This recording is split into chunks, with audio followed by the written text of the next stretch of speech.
Welcome back to another Deadlock video, ladies and gentlemen. My name is THump, and today we're going to be doing a Deadlock tier list. Those of you who do not know me, I'm a former Battle Royale professional player in games such as H1Z1 and Apex Legends. Currently, I stream pretty much daily, Deadlock high MMR lobbies, just trying to get in better, trying to learn, so be sure to check that out. Throw me a follow and come through if you have any questions. With that said, let's hop right into it. Now, there are a couple things that you need to know about this patch. Weapon damage was nerfed across the board for all characters. Okay, and last hitting and denying came last hitting, securing your last hits got a lot easier, and getting denies got a lot harder.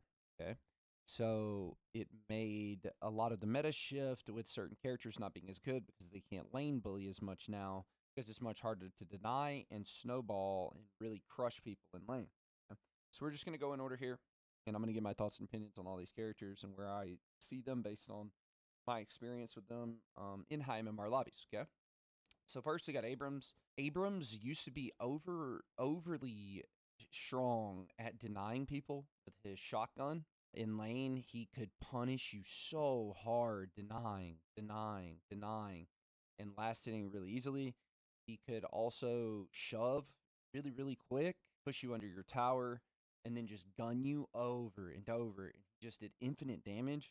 And now, because of the recent patch change with denying souls, he can't do that as easily. It's much easier for characters just to chill on Abrams, and they can just last hit and deny in lane, and they don't have to really worry about being punished super hard in lane. So Abrams suffers from that, but he is also really good with his ultimate at securing mid boss as well. So that's one of the things that still keeps Abrams relevant. Now, the meta is towards more spirit damage now. Remember, weapon damage got nerfed across the board. So you're going to see more spirit characters that are going to be in S tier and A tier up here at the top. Abrams is still really good, though, simply because of his ult. And he can build tanky as well, which the meta is a lot of tank, a lot of spirit damage, and it's going to be a lot less weapon damage builds. Bebop, I haven't seen this character have impact in so long. His ult just got nerfed as well. We'll put Bebop here just because he does have gank potential. Bebop is a lot worse in lane now than he used to be. It's just my personal opinions, and whenever I play against him, Bebop can't last in deny as well as he used to. His weapon is hit scan, and he could really snowball in lane really hard. And now it's a lot harder for him to do that. So if you're playing someone as an Indicta or somebody else, you can just sit back way behind your tower or sit close to your tower, last hit, and you have to worry a lot less about being denied because it just is a lot harder to deny now. And again, Bebop's ult got nerfed recently as well. Just overall not as strong as a character anymore. Denying souls changed a lot of these character strengths, I believe. It's a lot harder to snowball again, so even if you're getting kills as Bebop in lane, you're not going to be denying as much as well. So it's going to be harder to really snowball the game out of control and get to where you can just one-shot everyone. Dynamo. This character's ultimate ability with a refresher, I just want to put him in S because I just think it's so valuable. Just being able to lock down multiple people in a team fight, we'll just put him in A. I kind of want to put him in S. I just think this ultimate is just really strong. You can put him in A or S, wherever you want to put him. It doesn't really matter. His ult's just really good at turning team fights, really good at engaging team fights. He can constantly have it up with refresher, really good at securing mid boss. His laning phase is kind of weak now. He is abusable in lane, especially if you have a good lane combo against him, such as, I don't know, just anyone, whoever you want to say, Pocket, any characters that can burst him. But overall, late game is going to be powerful, going to have a lot of control in fights. Can gank as well if you're running Majestic Leap. Has good utility with his knockup, good utility with his escape mechanism. The only problem is his escape mechanism gives attack speed now. Weapon damage builds are a lot less more valuable this patch because of the weapon damage nerf across the board. So yeah, we'll just put him in A for now. Although, you know what? I'm just going to be a man, and I'm going to put him in S. His ult's just really powerful ult. Okay. Grey Talon. This character, I would put this in C tier. He's better in lane now because his travel time on his bullets, he can secure last hits now. But I just feel like the character doesn't do anything. Now, I will say that I've never played the character, but it feels like the character kind of just gets ran down and doesn't provide too much to the team. I mean, he has a son. His bird is good for engaging if your teammates have good teamwork, but overall, not the most valuable character. Not the most. If I had a great talent on my team in my lane, I'm not like woo, like I love this. This is so great. Like if I had a pocket in my lane or something like that, or a viscous, for example. Hayes has been nerfed again. Weapon builds have been nerfed, but Hayes' ult also got nerfed to where you can't shoot people around corners with it, stuff like that. Um, Character still feels really strong. You have to deal with the ult. You have to deal with unstoppable, ricochet, lucky shot. Um, I would put the character in. Hayes was definitely A or S tier before.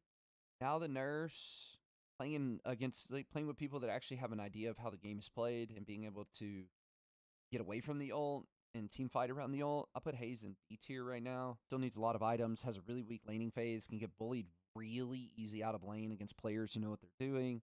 Has good roam potential though, like Bebop. Abrams has decent catch potential, I suppose, with his ult if you're going Warp Stone as well on him.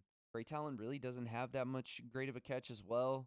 Doesn't have good gank potential necessarily. Hayes does. Has good roam and smoke bomb as well. Has an ult that can pick you up team fights. Good around the mid boss if your team is taking smart fights. In fairness, this character, by y'all, my lord, this character Dynamo, your ult is really powerful. We're gonna put Infernus in S tier. If there was a tier that was like way up here, it'd be up here. This character does not care about the weapon damage nerf across the board. He just does insane amounts of spirit damage, does insane amounts of healing off of his spirit damage, is incredibly tanky with the builds that people are running with him right now. There's just no downsides to the character. In lane, he can't be denied heavily and be punished for falling behind. Has an ult that can stun people out of Dynamo ult if you have improved reach, stuff like that. Just has a ton of different utility, ton of survivability, ton of damage, good in lane. Just pretty much gives you everything that you can ask for. Anytime I see somebody with this on the enemy team, I immediately want to log out of the game and go play Valorant. That's how miserable it is. Okay. Ivy is probably the weakest laner in the game. Has no real kill potential early. Play it better into a 2v2 lane with other characters, but Ivy's Kudzu Bomb got nerfed, ult got nerfed. This character was a mega troll and was like really, really oppressive, really powerful, had really good creep wave, so it was hard to take down towers and in games early. Now that Ivy's been nerfed a couple times, I would kind of put Ivy in C tier. I never really feel since the nerf that Ivy is like an oppressive character and there's just nothing that I can do about it. I don't feel completely hopeless anymore. Kelvin, however, Kelvin has seen a lot of nerfs to his gun and just weapon damage in general. But I still think this character's utility is incredible. His dome can be used to counter Lash ult. It can be used to counter Mo and Krill ult. It can be used to counter Seven ult. I mean, Wraith ult. It can be used to counter so many different things, especially if it's a good player. A lot of people have started using Rescue Beam on him, so ice pathing above team fights, building spirit damage, throwing down your Frost Bomb, rescue beaming teammates out of fights to safety. Overall, just a really good support character. Has good catch, ganking, whatever you want to call it. Just very powerful. Just a very powerful character overall. Definitely putting it in A tier. This character, played by a good player, I would put it in B tier. Played by a bad player, I'd put it in D tier. So played by a Geist main, really knows what they're doing, it can be good. Problem with Geist is that she has no mobility. She's a 95-year-old grandmother.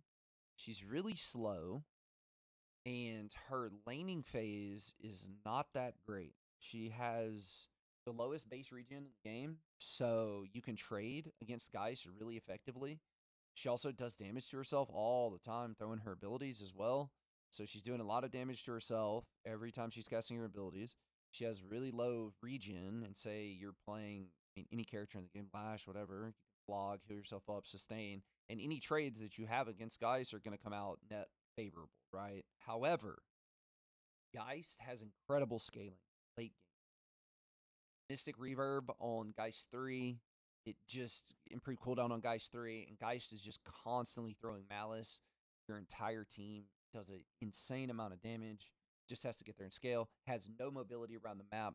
Has no objective contest. Does have good wave clear, but can't be overextended at all. Trying to take an objective. Very easy to catch out. The ult, honestly, where you life swap, it's just not that oppressive, I would say. Very easy to counter. All you have to do is just curse, silence Lady Geist, and the character just dies. So you can't just run around like an idiot with no HP all the time in high MMR lobbies and not expect to just get silenced and blown up. Flash is still really good. I think this is definitely a skill-based character. Has really good roam, really good ganks. A lot of people will sit on top of mid-boss, the building mid-boss spawns inside of. They'll sit up on top of mid-boss and they'll do rollouts and do really, really high vertical ground slams with their one. There's a lot of people that are running 3 activatable items and playing Lash as just a burst character where you're going to run Majestic Leap. You're going to get as high as you possibly can. And then your ground slam, one ability, it scales off of how much distance you traveled. So they get really high, they ground slam someone, and they pop 3 activatables on them back to back to back and blow people up. That's how people are playing it. Has really good mid-boss secure. His ult, he can stand up top and just ult people that are trying to come steal the mid-boss out of the pit. So that's also a positive as well. Dynamo, same thing, can secure that. Abrams, same thing, can secure it. Ivy as well with Stone Form, can stun, but overall I think the Ivy nerfs still just put it down in C tier. McGinnis, now I watched a professional game where I'm just going to put this for high MMR games. I'll put it in B tier. I've seen a few people who know how to play this character. Okay, not many. So I'm going to put it in B tier because I know that this character has insane potential. This character, the wall in lane is very good. You can catch people out level 1 and just kill them, even in 2v2 lanes. If people aren't paying attention and they're not, up to date on their angles and stuff like that, you can catch people off very easily and secure kills. Character is very good, just constantly having map pressure, constantly pushing. You're going to be able to keep your turret alive, which is very important because you get their turrets down and you keep yours alive. You're going to have slots over them.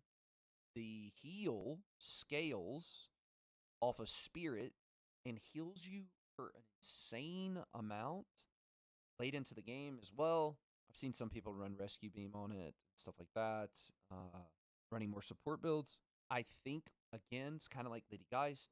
Somebody that really knows what they're doing on this character could put this character even higher, but that's a rare player right there, right now. Currently, that's a rare player that I haven't seen much. I just overall don't think Guinness is that much fun. Please don't hate me. But yeah, let's see. Let's go from the other side now because I want to get to Viscous. I'd put Viscous in A tier. Viscous just has good roam, good split push with his goo ball, good escape mechanism. Unlike Lady Geist, who can't really get away from situations at all when they're split pushing. Vegas, the streamer, Vegas has been playing this a lot and running a pure goo ball build where you're just always in your ultimate. You run Ethereal Shift, Warp Stone on top of somebody, Ethereal Shift, stun lock them, and just kill them. It's a very annoying build. This character has a lot of stun potential, has a lot of control, has goo ball, or sorry, not goo ball, has his cube, which counters a ton of stuff in the game. It counters affliction from pocket. It removes debuffs. Can be a counter to Mo and Krill ults. Just a very, very good character overall. Tons of utility. So it definitely belongs in A tier. Also is a very good laner. Has good harass in lane. Doesn't have to worry about getting denied in lane as well either, because of the new mechanics, the way the last set sometimes work. So overall, just a very character. Shiv is a weird character. I'm not too sure on Shiv, to be honest with you. I play a good amount of Shiv, but the problem with Shiv is that if you run a spirit build, you go extra recharge, you get more knives. Most important thing about Shiv is that you need rage. You have to have your rage bars built up. It's very important. So the problem with Shiv is that you'll run decay, And you say you go into a fight with 5 knives. So you cast a K on someone to build up your rage, and then you're popping knives on them to build up your rage because you need to get your rage bar full. By the time you have your rage bar completely full, you have no knives, and all you have is your slice and dice dash. And so I feel like the character's just in a weird spot because you build up your rage, but then you have no knives to actually deal damage in the fight if you go a spirit build.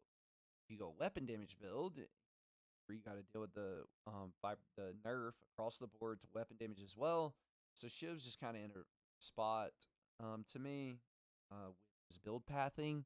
He does benefit this patch. A lot of people are building more tanky on a lot of characters. It seems as though spirit armor is just a necessary buy every single you go into. Just default buy it. Bullet armor really good too. So Shiv with his 3 ability is allowed to get very tanky in this meta because there's so many spirit damage characters that are built. But overall, would leave him in B tier. He is a good laner. Take down turrets relatively quickly. Has catch potential if you run slowing hex, but most people are running K right now. I mean, good has a good ult, has good execute in team fights, so people can't live, get rescue beamed away. Yamato. This character is in A tier, in my opinion. Yamato has a decent laning phase. Weapon damage nerf does not. Yamato doesn't care. Everybody's building spirit damage. Anyways, this character is so obnoxious, I can't put it into words. So they just nerfed this recently, today, as I'm making this video on Monday, is the 7th of October. Yamato, or yesterday when I was playing, can constantly use her too, her rope where she grapples onto you through walls, stuff like that. So they actually fixed the way that that behaves with Yamato. So you're no longer going to be able to go through walls and stuff like that. But overall, this character is incredibly powerful, especially later in the game when you get Refresher and you get Soul Rebirth. Very good at clearing the jungle, very good farmer. Ult into Refresher, into ult, into Soul Rebirth. Just buys a ton of time. I mean, you'll have instances where you'll try to gank Yamato on one side of the map. It takes so long to kill Yamato because of the ult, Refresher ult. Enemy team is able to push the opposite side of the map and get a walker or two. Like, it's insane. Overall, character is just very, very good in my opinion. Wraith, this character would absolutely be an S tier. But today, as I'm talking to you, this character would have been an S tier. It currently got its cards. The one ability that Wraith has, the spirit scaling on it, got nerfed from 1.5 to 1.2. I'm still tempted to put this character into S tier just simply because you run Shadow Weave, you run Curse, and you just can invisibility walk up to somebody, curse them, and then just ult them, and you just get free kills around the map. You have so much global map pressure. A really good laner already had one of the best last hit animations in the game, which just gets buffed. Cards do an insane amount of damage. I will have to test this and see how much they do now with the 1.2 spirit scaling as opposed to the 1.5 spirit scaling on the cards. But I still think this character is extremely valuable, has a great escape mechanism. The ult's really good catch. It just has pretty much everything you could ask for. Really fast, really mobile. Just a great character. Please nerf it into the dirt. All right, so next is Warden. I'm going to have to put Warden in D tier. I think the character just struggles a lot in this meta, has his weapon damage nerfed. He just sits there in team fights with his charging his ult up for 2.2 seconds and then just does nothing. A lot of people I've seen have been running Majestic Leap with him recently, with slowing Hex and making him more viable as a ganker. Overall, I just feel like this character needs a lot of help and is not good in the current meta. Bo and Krill, I want to put this character in A. He has a good laning phase. I value his ult so much. I just feel like his ult is so good at shutting down a character. Has good utility with disarming people as well. Good in lane phase, good last hits. The one thing about Mo, he used to be better because he has a good weapon and he used to be able to be a lane bully and last hit and deny very well so he could push an advantage and take towers. No longer that's a thing, obviously, as we've been over a million times. I still really value his utility. I think he's a really powerful character. He does need a lot of farm, though.